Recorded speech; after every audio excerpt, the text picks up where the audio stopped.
Tada. Hi guys, good morning, good afternoon, good evening. Welcome to SMC with Arewa. My name is Arewa. Thank you once again for joining me. If you are new, you can click on that subscribe button and please don't forget to on your notification bell so you can get notified whenever I drop a new video so you can come and check it out. Also, this is a Yoruba and English channel, so méjèèjì ni mo máa ń sọ papọ̀ ní ibi báyìí. Thank you once again for joining me. Thank you for your love. Thank you for coming back to this channel. I really appreciate every single one of you. Don't forget for your advert, your support, your donation, or you have any discussion that you want to share with me, you have any gist or amebo you want to, take to the spotlight, or you want some jingle or an advert, or you want advice. There are a lot of people that come to me for advice that I don't even bring the case, on air. I'm here for you as your counselor, and honestly, I don't give myself credit enough. Well, I'm proud of myself, but I'm not the type that like to post on, on social media. Thank you once again, guys. I really welcome you. And this morning, I don't know how I'm feeling, but you're gonna just take it at that, however this show comes in. Those days when you wake up on the side or the left side of the bed, how did they call it? That is the kind of day I'm having. Anyway, I have this mood swing and I don't know why, but just bear with me. Thank you once again for my well wishers and for the haters. I love you all equally. If you are new, welcome. I hope you stay. And for the returning fans, thank you for stopping by once again. Imagine the way I'm talking like a professional. Anyway, let's get into today's gist. Daddies and zaddies in the house. I know men hardly look out for themselves, but guess what? You deserve some pampering too. Do you know you can get good quality, outstanding and unique fashion items from us? For your senator wears, article, polished lace, any kind of fabrics. Are you having a party soon? We have ashwebi deals for you. Quality footwears and accessories. Kindly reach out to us on Instagram or WhatsApp. The elder brother of the ex Naomi posted something. Gistlover posted it. I'm going to go to that briefly, shortly. But before I do that, I'm seeing some people calling me, sending me some blogger shows and saying that a blogger was saying Kabiyesi put Magun Thunderbolt on the ex Olori Naomi. That is far from true. It's a big lie. It's false in all ramification, and it's quite very. I don't know. Should I? It's not a funny matter, and these supporters or bloggers of Naomi that they think they are supporting her, or I don't know, sometimes they are doing her more damage than the good. They are doing her more harm, let me say that, than good. Imagine you coming out saying that someone you are supporting, that they placed a magun on her. First off, you think you want to spoil the name of Kabiyesi. No. You are actually spoiling the name of Naomi. Ongbe àlébù. I don't know me first sọ ní English. Ongbe àlébù lé lára.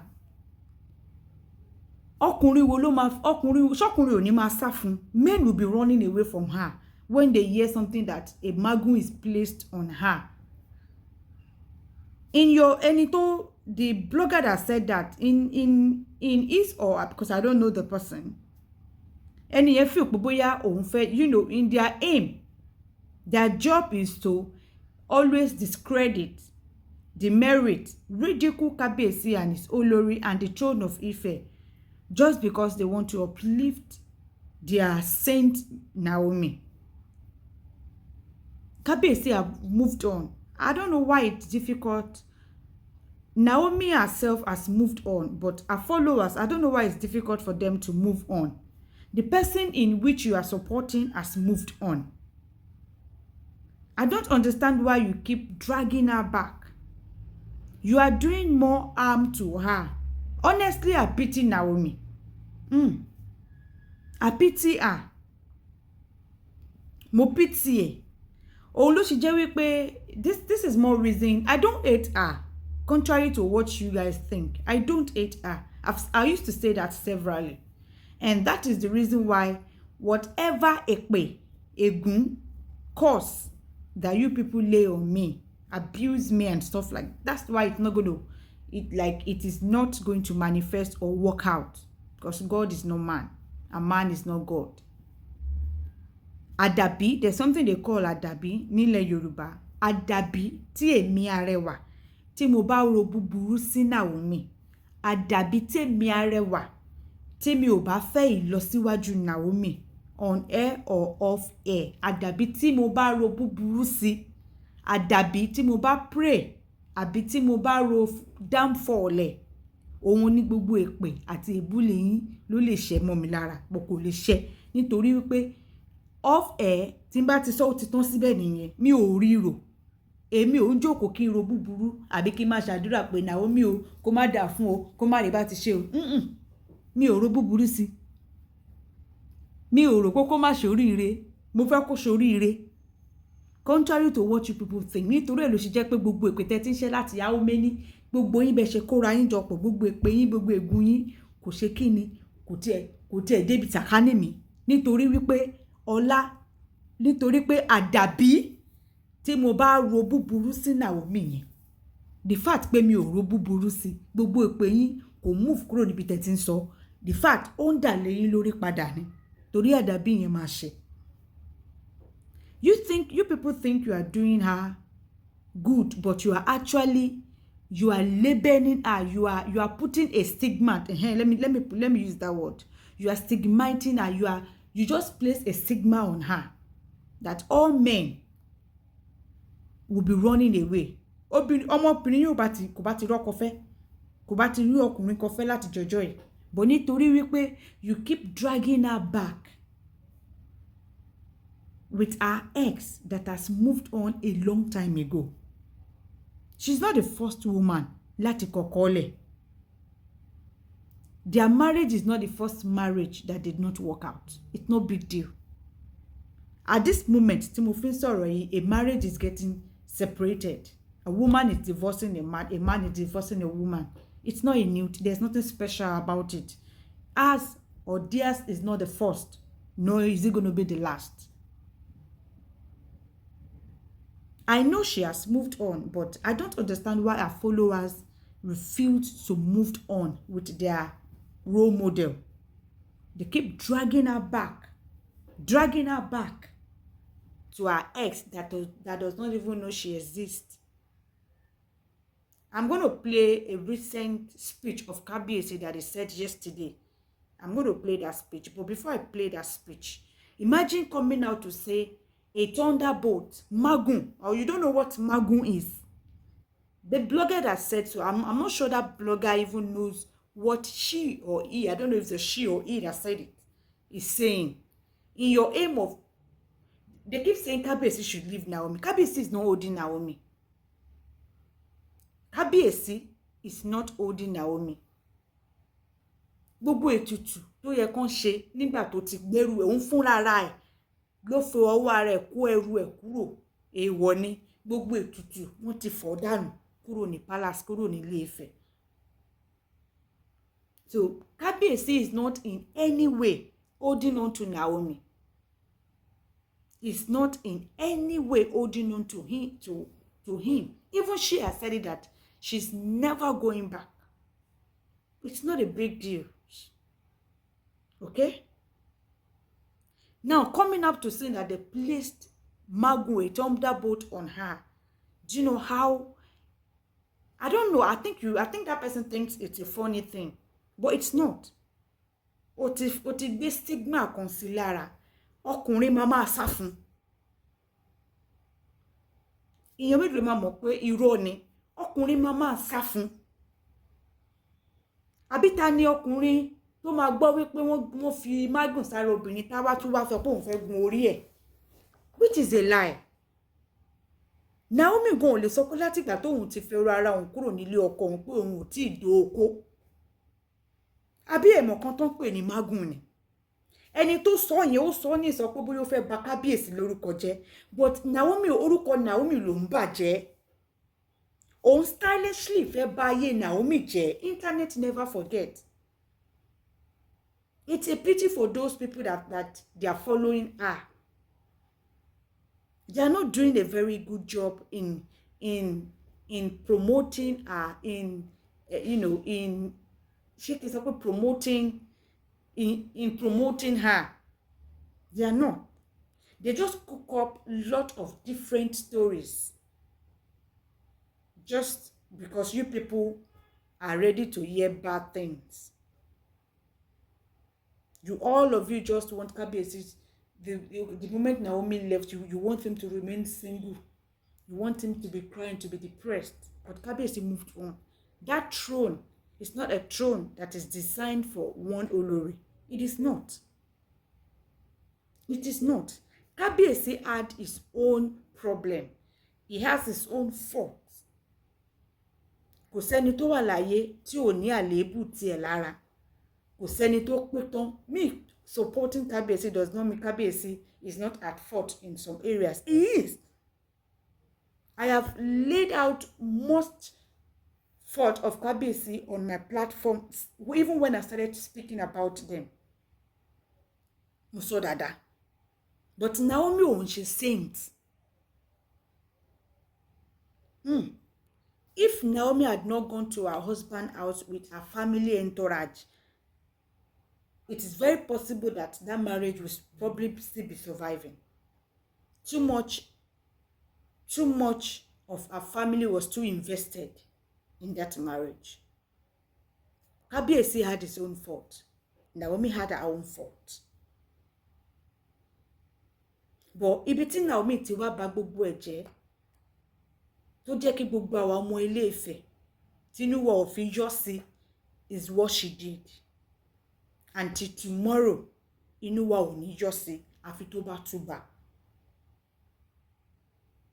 Àfi tó bá ṣe kíni, àfi tó bá túbà. And we have our reason for that. You will not blame us, but we have our reason for that. Our reason is not your cup of tea. It is our cup of tea. Ìṣòro wa ni. But you coming up to say pé wọ́n fi mágùn sí lára. Ọkùnrin mama, ṣòro pé you are doing her more harm than good. Ọkùnrin mama sá fún. Ẹni tó sọ èrò pé òun fẹ́ borúkọ Kábíyèsí jẹ́, orúkọ Naomi ló ń bàjẹ́. Orúkọ ẹ̀ ló ń bàjẹ́. Ọkùnrin mama sá fún.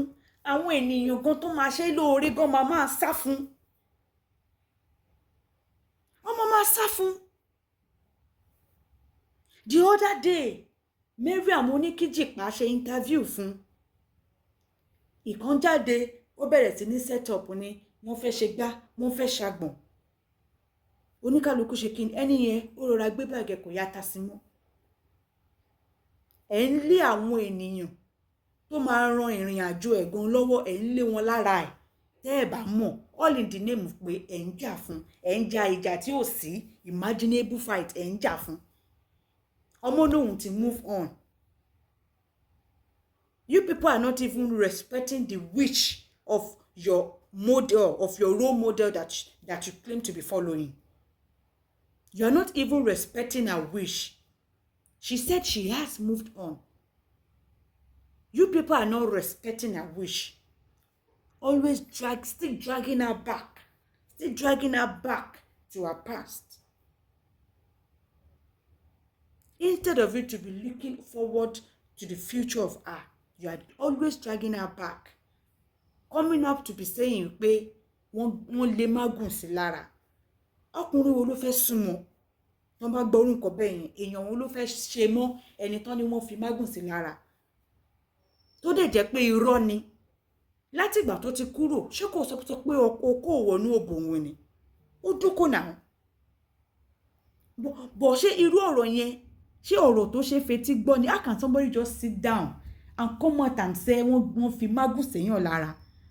This is getting out of hand. It is getting out of hand. Majority of you are doing now more harm than good. If you continue to in this adventure of always want to ba orúkọ kábíyèsí jẹ́ in order pé o fẹ́ fi gbé Naomi ga, you'll be doing now more harm than good. That's it. Mo dẹ̀ jẹ́rìí bàbá mi is unbothered, and all his olori, they are unbothered. Wọ́n ń ṣe ilé ayé wọn lọ. Wọ́n ń gbé nǹkan mèremère ṣe. Before I play Kábíyèsí's speech, Gbenro, the elder brother of Naomi, posted something. Let's quickly visit violence headquarters.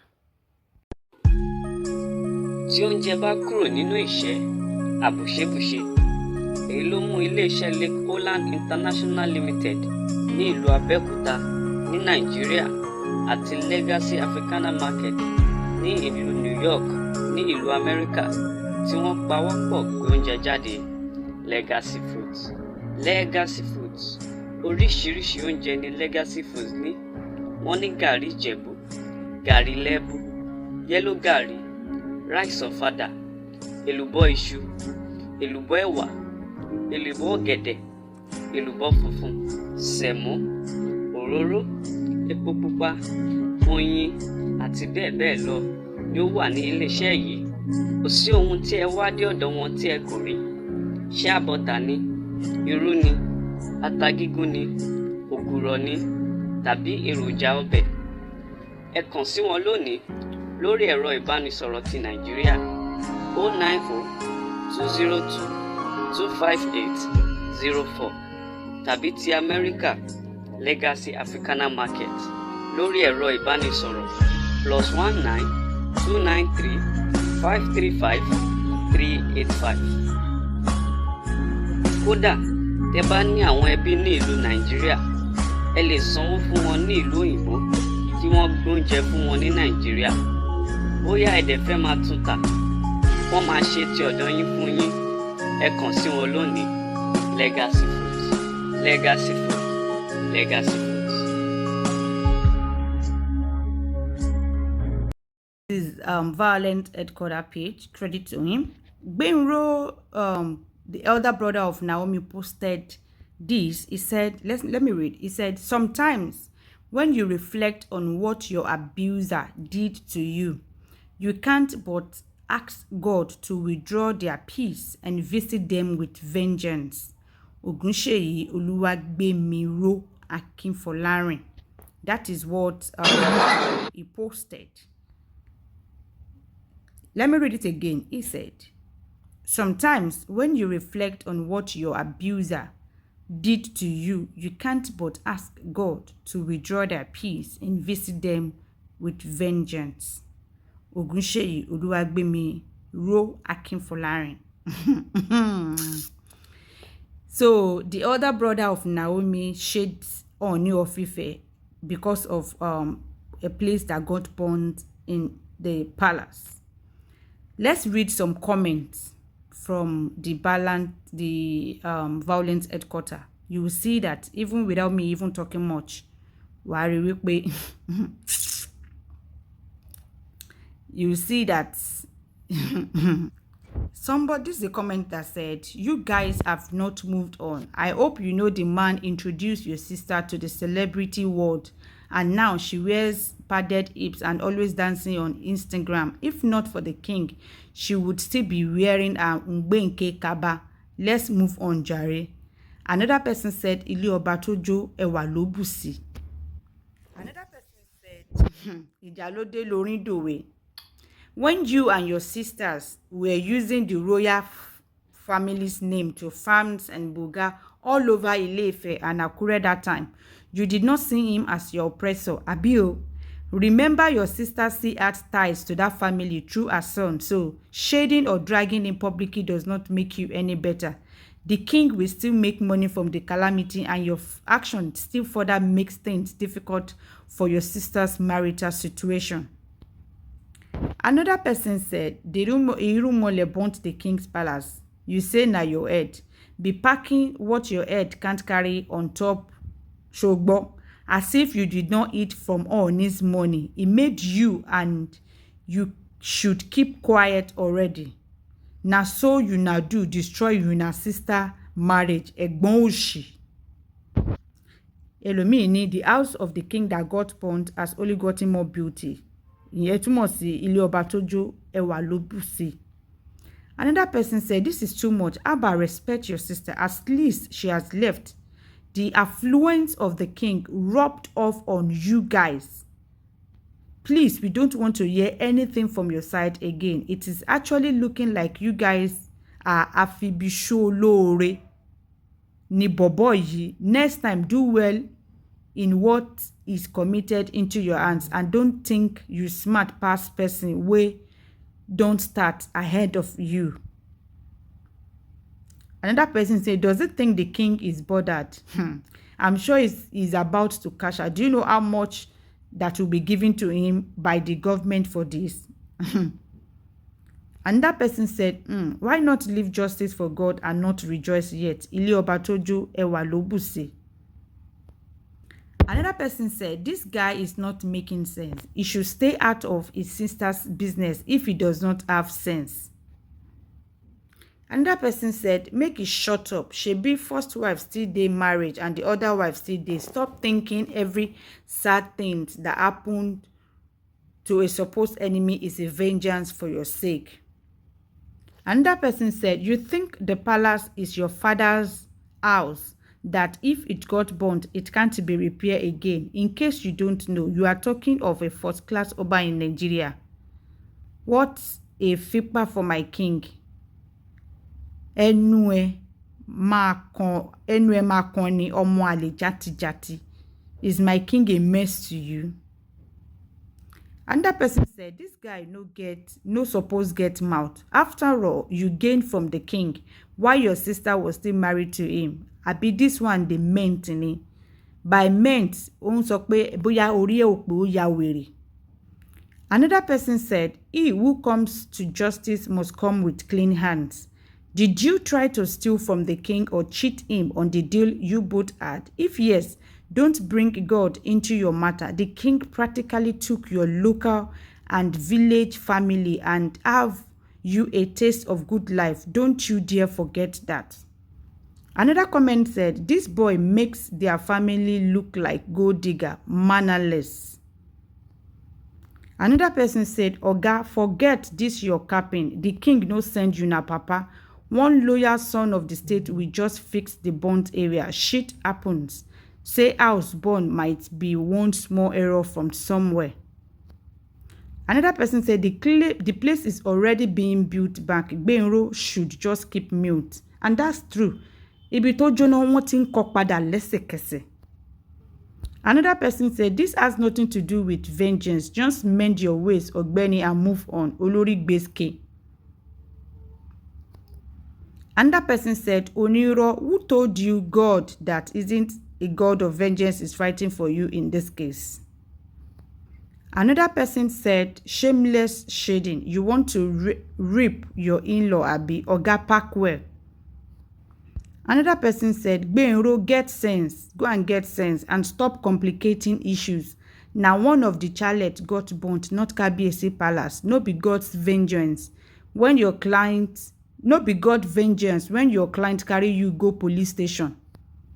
Another person said, he should rest Ile Oba Tojo Ewa Lobusi, gloating over another's misfortune cause they allowed the Lord take its course when you stole from them. Another person said, only a childish man can write it. Of course, he is a childish. Another person wrote, this Naomi family, they are not exposed and do not have class. Are they the only family that left the king? Another person said, your sister marry, all of you na carry you na self enter palace. Better rest. Another person wrote, Yubimumusha, because they are going to build a mansion for the king to replace the part that was destroyed. So he won't even spend a kobo. So joke's on you. And that's the fact. And that person said, people are so fast to shade you when you turn on them. When the going was good, who did it shade? People automatically becomes enemy when you are no longer useful to them. Another person says, so how does this one take consign the land where you sell or sinwin? Another person wrote, such an ingrate, no man in his right senses will write such. Now wow. Another person said, don't mind them. After the king, don't build for them, their family. Why is he not going to talk? And a person go marry this guy like this, so I pity your future wife. Another person wrote, help an ingrate, then fall out with them. You will see their true heart and forehead. Omo ale alarinfin. Wow, look at that. Help an ingrate, then fall out with them. Then you will see their heart. That is a very strong word. Ile ọba tójó ẹwà ló bù sí, Gbénró should shut up. This is so wrong. Why disrespect a king publicly? I'm reading the comments. Another person said, this is why I love Queen Zainab. That woman is class, I beg. Even after leaving, you will not hear anything from her and her family. But this Naomi family, they constitute nuisance. Another person said, and your sister is still bearing his surname. Somehow. SMH, it means somehow. You can do better, because this once upon a time, the person you cherish and regard so much. Ijalode Lorindowe. Gloating, and that person said, gloating over someone's pain is never acceptable. We have to do better. Another person wrote, God is not your personal hire killer. No be only withdraw peace. Another person wrote, this one still get mouth to talk. With all the money we lent you stole from Ooni, you are the greatest enemy of Naomi. You are a Yoruba man now. Wait and see now. That portion that got burnt will be transformed in a couple of months. Ole jati jati. Another person said, God did not do this one. This is human error. Another person said, that boy na gold digger normally. Somebody even replied and said, yes, him and his sister na gold digger. Somebody said, many men are childish. Now you do evil. Now you go still play victim. Somebody said, there's a lot of comment though. Ooni helped and built you people. Who sabi Naomi and your family before? No one, but you are here on social media constituting nuisance because your sister divorced him. On top the divorce where your sister gave him, you are still here ranting as an ingrate. I think somebody said, well, what he wrote is nonsense. This isn't about vengeance, and let's stop dragging God to silly matters like that. Ile ọba tójó ẹwà ló bù sí. Somebody wrote, very irresponsible rude boy. No be your fault. Na king wey take himself do broom for you na, and is not a good husband to your sister and not a good in-law to you. Your sister don't waka. Leave him alone now. No month passes without you all whining and crying. Keep it moving, ungrateful lots. And that is a lot of, there are a lot of comments. I'm not be able to read, but I'm just reading some comments. You see it, babe? Anyway, let's go. Let's continue. I'm sure you all saw everything. Imagine what Gbénró, gbogbo èèyàn tí ń sọ̀rọ̀ Gbénró sọ̀rọ̀. I don't think I even need to say anything on that again. Listen to people's comments. That's from Gistlover. Listen to people's comments. Àwọn èèyàn mọ̀. Ingrate. Àfibùṣó lóore. Gbogbo wa la mọ̀ bí wọ́n ṣe rí. Kábíyèsí is not good. He abused you. He has taken somebody that gave you a multi-million, billion naira project. Inú ẹ̀ ló ti rí owó tó fi kọ́ ilé. wọ́n gbéṣẹ́ fún ẹ ò tí ì ṣiṣẹ́ tó ń gbé fún ẹ ò tí kọ́kọ́ mówó nú ẹ̀ ó kọ́kọ́ lọ fi kọ́lé fún ara ẹ̀ and it's an abuser. You all your family was chopping, you were eating his money ẹ̀ ná owó ẹ̀. Ipe wọ́n mọ̀ yín lénìí kábíyèsí ló jẹ́ kí wọ́n mọ̀ yín. Ipe ẹ ní orúkọ kábíyèsí yìí ni. I'm not saying kábíyèsí is a saint, that he has no fault. He has fault. Ṣùgbọ́n ṣé bí ó yẹ káwọn family Naomi ṣe san ẹ̀san lọ́n ṣe ń san yẹn. Gbogbo èèyàn tí ẹ fẹ́ shade kábíyèsí ṣó ti ẹ̀tọ́ sí ìdílé wọn yẹn. Gbénró ló lé àbúrò ẹ̀ kúrò nílé ọkọ. Gbénró òun ló lé àbúrò ẹ̀ kúrò nílé ọkọ. Òun àti màmá ẹ̀. Àwọn ni wọn ò jẹ́ kábúrò wọn rí ilé ọkọ gbé.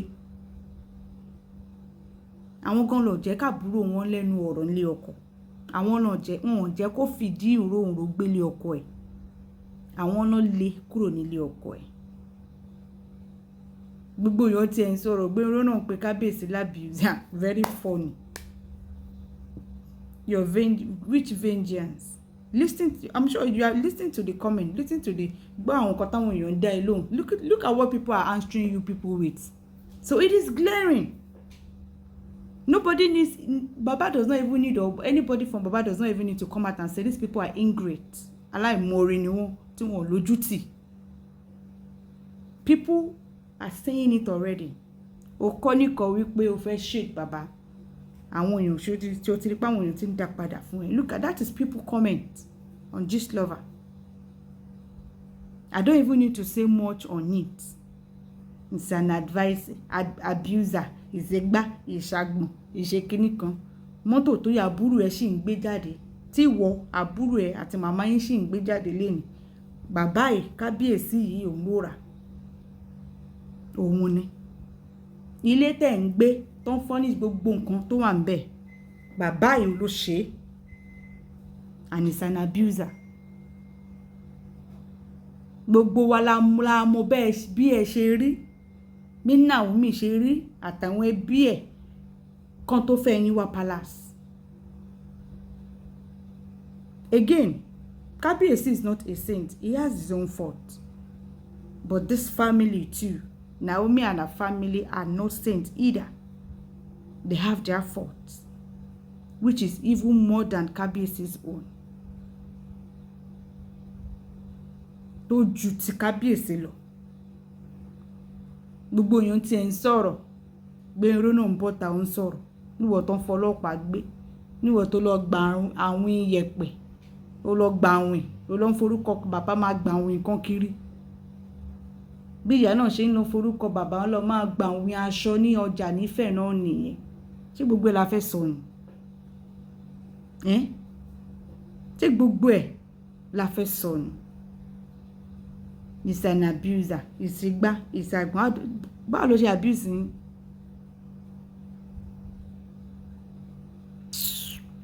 I don't even need to say much. Àwọn èèyàn ti dá yín lóhùn. People have replied you people. Ingrate, aláìmoore. Pàlàpàlà. Ẹ wo ẹjá tẹ̀síwájú ká sọ̀rọ̀ gidi jàre. Ká sọ̀rọ̀ gidi.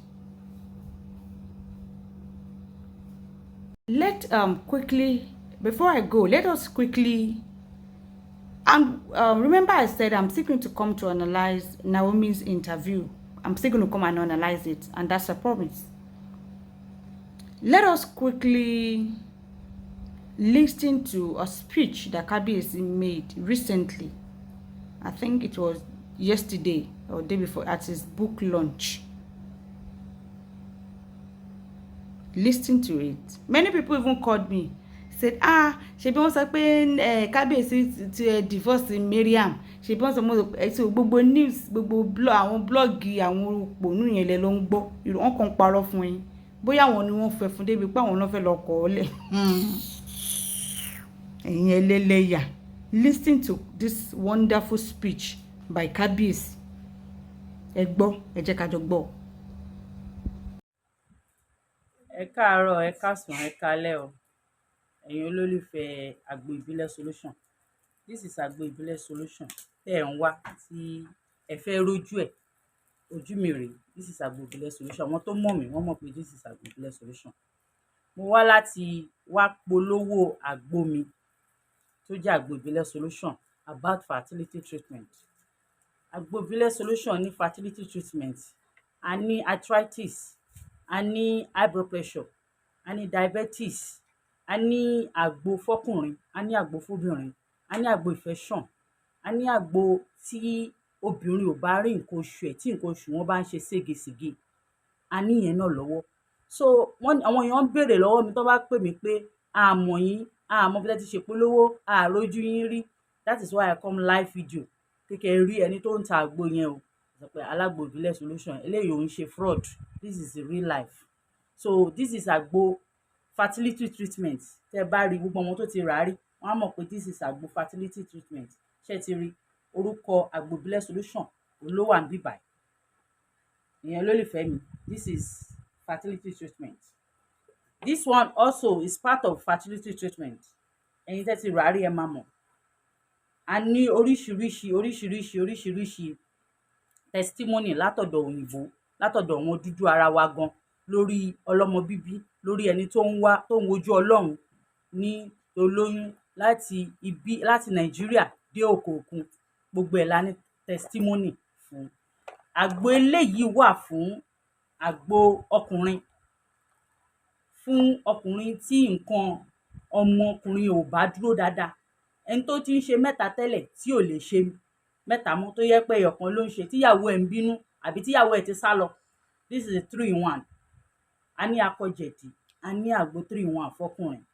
A dẹ̀ ní fún obìnrin náà tó jẹ́ pé àwọn libido wọn kò wá òkè mọ́. Ẹ má bínú mo ṣe put pé kò wá òkè because ó ṣì ń function but kò function fún ọkọ wọn wọ́n ṣe like ẹ̀, because tọ́kọ wọn bá wọn sùn wọ́n kàn máa sùn gbalaja báyìí ni wọn ò ní feel ẹ̀. Ẹ wá sọ́dọ̀ àgbo ìbílẹ̀ solution. Àgbo ìbílẹ̀ solution ní solution fún yín. Kayamata wà fún yín, sweetener wà fún yín, a ní honey fún yín, gbogbo nǹkan tẹ́ ẹ máa lò tí tẹ́ pé ẹ̀yin gan máa pọkọ yín pé my dear Bolowa, I'm missing you, gbogbo ẹ wà lọ́wọ́ wa. Ẹ jọ̀ọ́ torí Ọlọ́run ẹ wá sọ́dọ̀ àgbo ìbílẹ̀ solution. Ẹ pe nọ́mbà mi látọ̀dọ̀ under Arẹwà SMC. Nọ́mbà mi wà lórí àwòrán yìí, ẹ máa rí nọ́mbà mi níbẹ̀. This is àgbo. Honestly speaking, I was very stubborn in that aspect. But today, I realize that truly, you want to actually, I don't know why the drone is designed like that. It's not designed for one woman, honestly speaking. Yeah. It's not possible.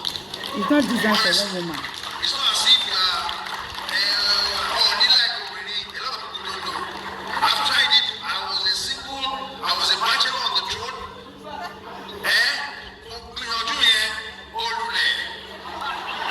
I tried to have one wife, one olori on the throne, going outside to be counting stars and be doing lover boy, lover girl, lovey-dovey all over the world. Olule. But I now realized that you can't do it alone. I now have to go in. I would like to, but if you can't, I realize me or commission ballet lórí ìtẹ́. Ṣé ń gbọ́ ọkàn bàbá ṣẹ̀ṣẹ̀ balẹ̀ lórí ìtẹ́ yìí.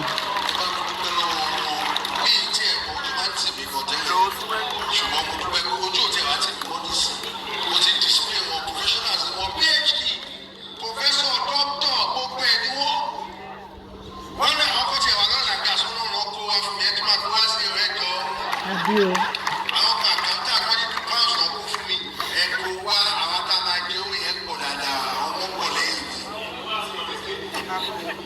So, ẹ jọ̀ọ́ ẹ bá mi dúpẹ́